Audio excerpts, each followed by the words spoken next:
आता आपण या ठिकाणी काय काय झालं? हे म्हणणं खरे केवळ हिची इच्छा आहे की हिची इच्छा एकच केवळ देवतातील घटक असून सुद्धा देवतातील कुणीही व्यक्तीशीला लग्न करायचं नाही.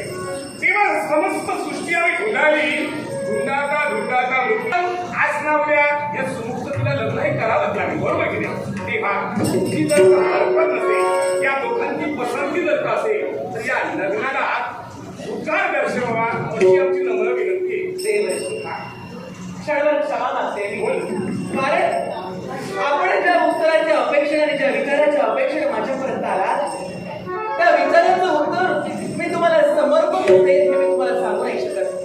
पण तरी सुद्धा ज्या विचारानं तुम्ही आज गुणकेशीला नागलोकापर्यंत घेऊन आला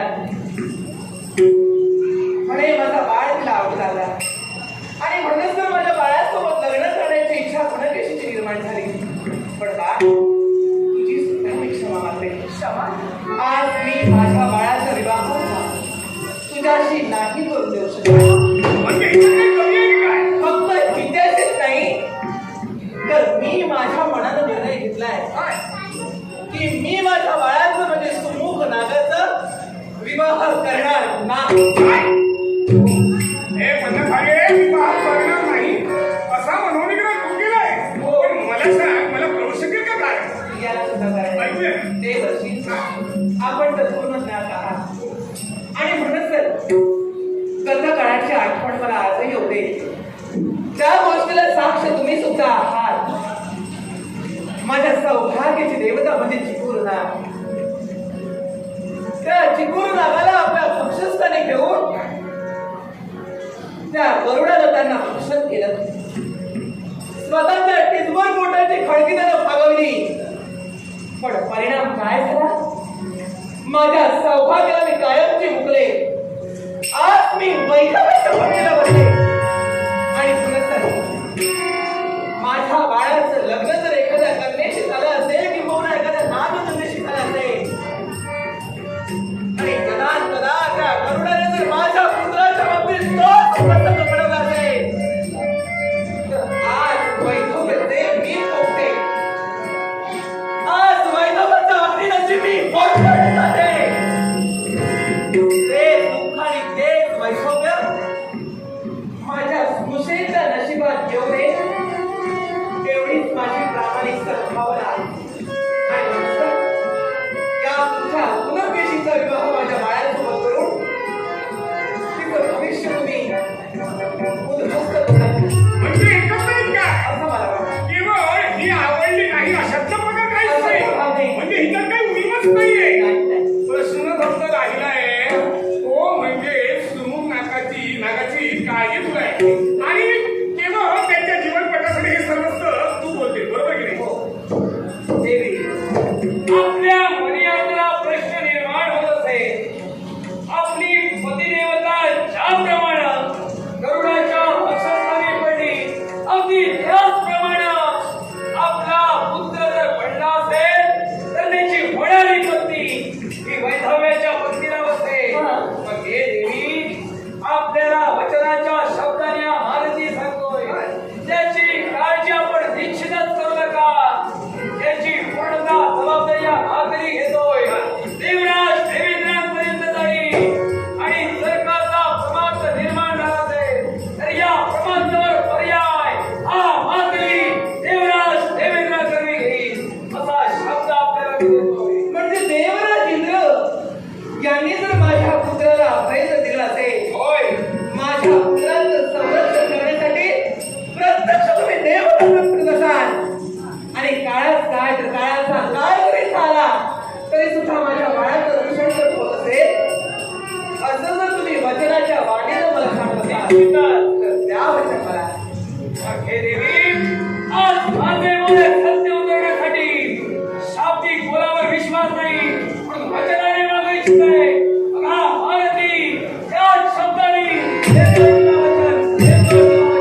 समाधान म्हटलं.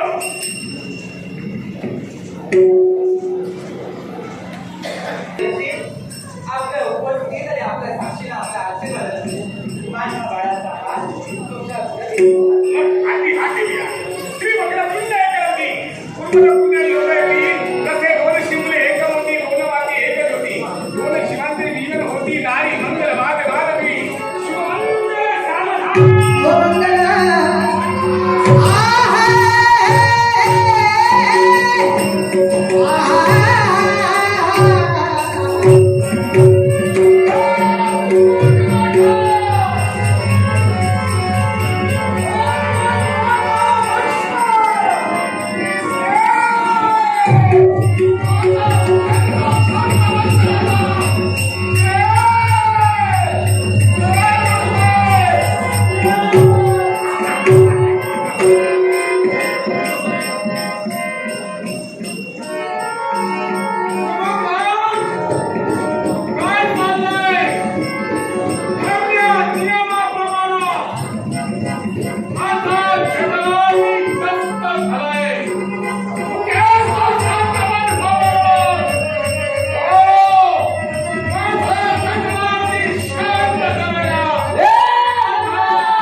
आता तुझा मरण तुझ्या जवळ आलं म्हणून तुला भावाचा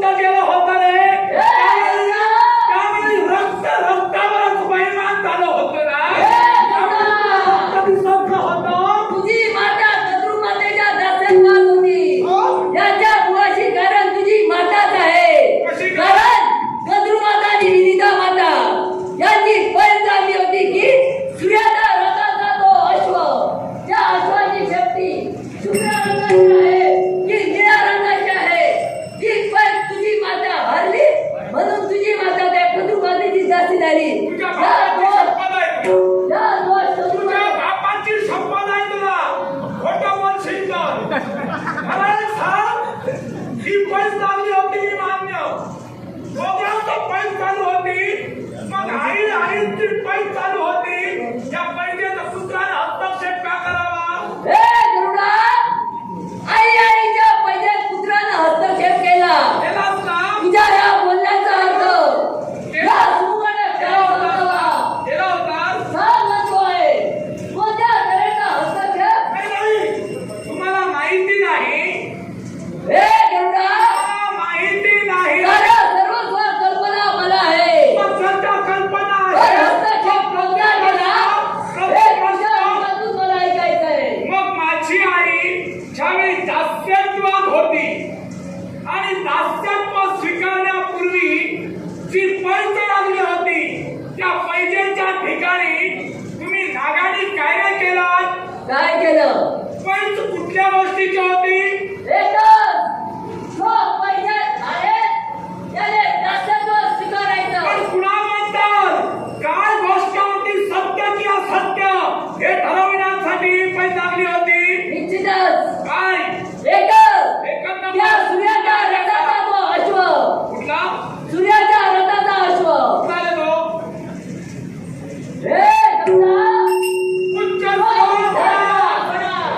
त्या उंचसरा घोड्याची शक्ती नील रंगाची आहे की शुभ्र रंगाची आहे कुठल्या रंगाची आहे शुभ्र रंगाची आहे त्यावेळी ती निळ्या रंगाची कशी झाली होती हे गरुडा, योग्य गोष्ट तू कथन केलीस. योग्य तो अयोग्य नको कशी ती सांग त्याच्या मुळाशी कारण आहे अरे जी माता मुलांना जन्म देते जी माता मुलांना जन्म देते मग जन्म दिलेल्या मातेच्या आज्ञेचं पालन करावं जन्म दिलेल्या मातेची इच्छा परिपूर्ण करावी हे पुत्र मातेला म्हणजे पुत्राचं खोटं करायला तुम्ही तत्पर आहात अरे खोटं करत असताना रक्त तुम्हाला दिसलं होतं हे गरुडा, ही आपली तुम्हाला ऐकून दे आणि मग बोल त्यावेळी काय करत होता त्यावेळी तुम्हाला रक्त दिसलं होतं आज तुझं रक्त आज तुला रक्षास्थानी पडणार याची जाणीव झाली त्यावेळी रक्त दिसून आलं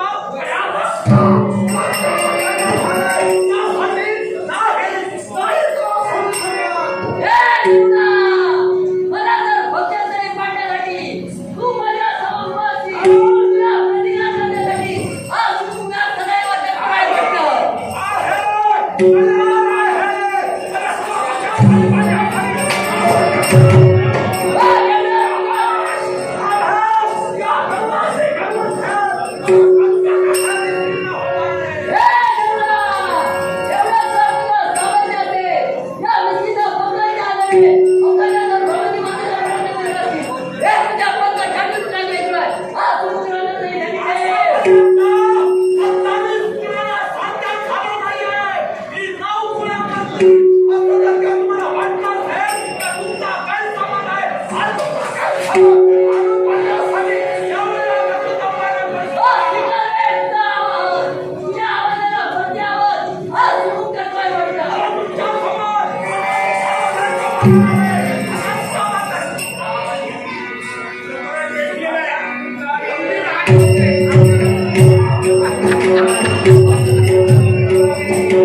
Thank you.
पक्ष माझा आहे. महिन्यातून एक दिवस मी भोजन ग्रहण करतो. होय. खरंय ना? सत्य आहे. मागील महिन्यात याचा बाप माझा आहार बनला होता. पर्यायानं त्याच वेळी ठरलेला दिवस, ठरलेली वेळ आणि आहार कुणी माझं बनावं, त्याच वेळी ठरलेली गोष्ट म्हणजे हा सुमुगना. डोळे फोडून त्याला घाबरवू नकोस. स्वतःच्या गाण्याला समोर पाहून आधीच घाबरलाय. हे लक्षात ठेवा. त्याचे दाखवायचे दात वेगळे आणि खायचे दात वेगळे. तुम्हाला कळणार नाही असं मला वाटतं. हे गरुडा, अगदी काही असलं तरी सुद्धा मला माझ्या या सुमुख नागाचं रक्षण करायचंय म्हणून युद्ध थांबवलंय. तुम्ही रक्षण करायला आलात. होय. पण मला एक सांगा हो, जर का माझा आहार कुणी बनावं हे पहिलं ठरलं होतं, हे साऱ्यांना ज्ञान होतं, मग मला एक सांगा हो, कन्याचा संसार थाटणं हे बापाचं कर्तव्य. होय. मग कन्याचं लग्न घडवत असते वेळी, लग्न करत असते वेळी लग्नापूर्वी चौकशी केली जाते की लग्नानंतर? हे गरुडा, काय? या विवाहासाठी जी चौकशी करायची होती ना ती आधी आम्ही केली. तुम्ही जर का केला मग मला एक सांगा हो, या तुमच्या होणाऱ्या जावयानं तुम्हाला सांगितलं नव्हतं? सांगितलं नव्हतं का आजच्या दिनी मी मारणार म्हणून या होणाऱ्या जावयानं तुम्हाला सांगितलं नव्हतं? हे गरुडा, बोला. हे त्याने मला कथन केलं होतं. होतं म्हणजे लग्नाची जबाबदारी या मातलीनं घेतली म्हणून तुमच्या दोघांच्या विरोधात मी हे युद्ध थांबविलं आहे. मग मला सांगा हो, स्वतःच्या कन्येला आतापर्यंत माझा आहार बनविण्यासाठी मी नागाने तत्पर झालो. मग आजच्या दिनी या महिन्यात माझा भक्ष हा सुमुख नाग असते वेळी तुम्ही कामाच्या मार्गात यावा आडवं. हे गरुडा, शिनं अशा गुणकेशी बाळानं तिला वर म्हणून निवड केलाय. 4 दिनीची वर म्हणून निवड झाली आहे. रक्षणाची जबाबदारी माझी सुद्धा बोलते. मग रक्षणाची जबाबदारी तुमची असेल. माझ्या आहाराचं काय, माझ्या भुकेचं काय? जीवही जीवस्ते जीवन या उक्तीप्रमाणे एक जीव दुसऱ्या जीवावर अवलंबून आहे. याच्यावर अवलंबून आहे. मग हे गरुडा, या महिन्यात याच्यावर अवलंबून आहे. या महिन्यात निर्णय घे. पुढच्या महिन्याचा जर तू निर्णय घेत असशील, अरे गरुडा, आजचा तू निर्णय बदलावा आणि निर्णय बदलून याला जीवनदान द्यावं. हे करा. भावना मागणी आहे. ती कन्या आडवी आहे, मुकी आहे की लंगडी आहे? हो, बोला काय आहे? माझी कन्या सुदृढ आहे. आहे ना, चांगली आहे ना? मग आता एक करा. काय? या सर्पाचा, या जनावराचा नाश सोडा. या जनावराचा नाश सोडा. अन्न कुठलाही मार्ग स्वीकारा आणि तिचं लग्न लावण्यासाठी अन्न प्रेमवर शोधा. हे गरुडा, शांती सुमुग्नाय माझ्या कन्येच्या पसंतीस पडणार. तिचा विरोध त्याच्याशी होणार. तुलाही दंडवाद करू नको. मी तुमचा निर्णय बदलू शकत आहे. नाही. मी का बदलावं? मी का बदलावं? जर तू तुझा निर्णय बदलत नसेल, महाराष्ट्र प्रतिकार मला करावा लागेल. कारण माझ्या वाड्याची इच्छा नसते. तिला सुमुग्नागाची लग्न करायचं आहे आणि तू तुझ्या मातेची इच्छा पूर्ण करण्याची कोणताही प्रमाण पाहिला नाही. या सगळे माझ्या उद्देशाला साथ हवा.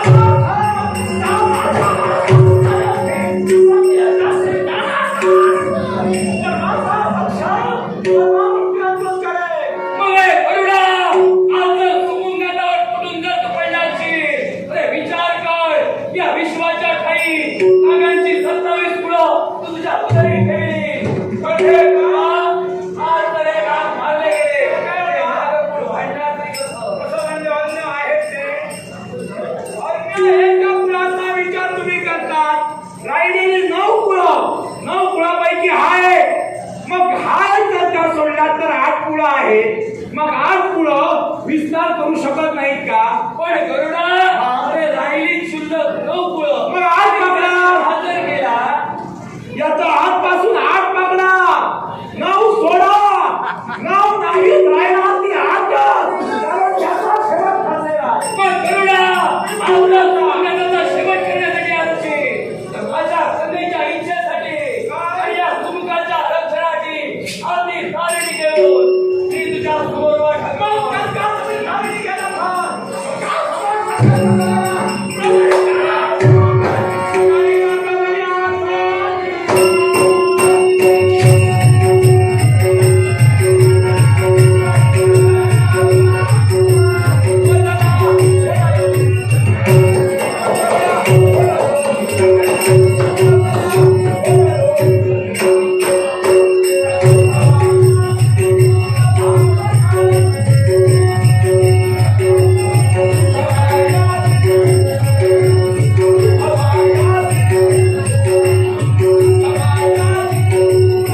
पूर्ण होऊ देणार नाही. आतापर्यंत पूर्ण केल्या भविष्यात तुम्ही झाला असाल प्रत्येकाला मातृभाव करा आणि स्वतःच्या इच्छा स्वतः पूर्ण करून घेईन. आतापर्यंत तुझ्या मनाप्रमाणे तुझ्या अधिकाराचा उपयोग करून या नागपुरावर मक्तेदारी तू गाजवली, पण ही तुझी मक्तेदारी याच्या पुढे निघालू देणार नाही. त्या माझ्या बाळाला भक्षण तू भक्षण करत राहतोय, त्या माझ्या बाळाचा माझ्या बाळाच्या केसाला सुद्धा हक्कात लागू देणार नाही. एका समाजवादी स्त्रीला मनाचा प्रिय काय पत्नीचा सौभाग्य होय. निश्चितच मग ज्यावेळी तुझ्या सौभाग्याला मी भक्षस्थानी पाहिलं त्यावेळी तुझी विरस्ती कुठे गेली. निश्चितच मी पराक्रमानं म्हणत आहे. मग त्यावेळी पराक्रम त्याही वेळी गाजवू शकले असते. शीन झाले होते. माझे पराक्रम निश्चितच शिकले नाही. मग त्यावेळी त्यावेळी सौभाग्य पराक्रम गाजवू शकले असते. नवऱ्यावर पण चढणं तुझ्या अधिकाराचा उपयोग करून देवतेने दिलेल्या शब्दांच्या देवतेच्या शब्दाच्या आड येऊ नये यासाठी मी समोर असून सुद्धा मी काहीच करू शकत नाही. देवाचा पण त्याच्याही पलीकडे जाऊन आज प्रश्न आहे तो माझ्या बाळाचा, आणि म्हणून तर माझ्या सौभाग्याचे प्राण हरण करून मला वैधवायच्या पक्षीला तो आधीच बसवलाय. बरोबर. माझ्या पुत्राचा हात करून माझ्या पुत्राला बळी मी नाही पडू देणार. पण तुझा पुत्र बळी घालणार आहे हे तुलाही त्यावेळी कळलं होतं.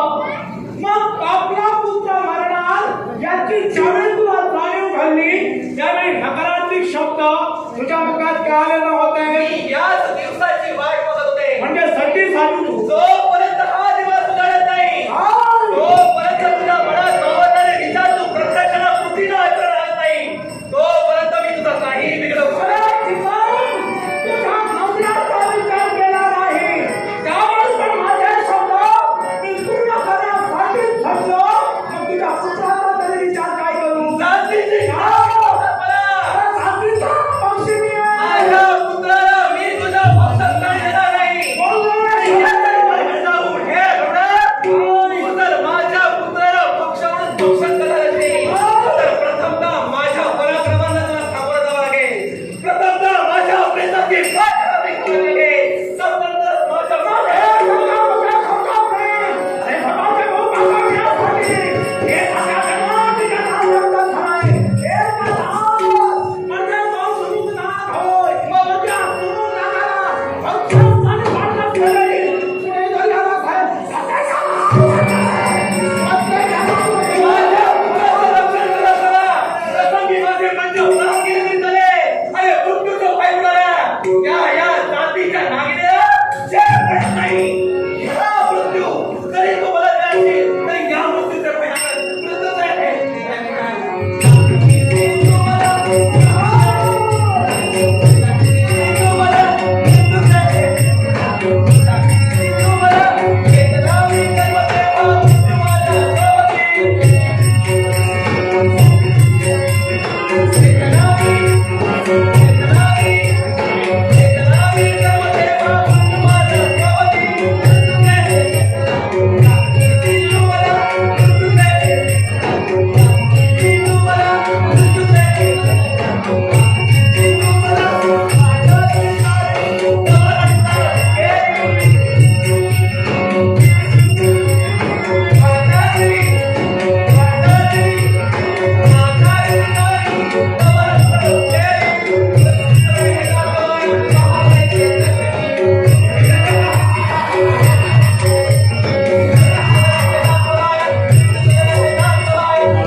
आणि तशी माती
Thank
you.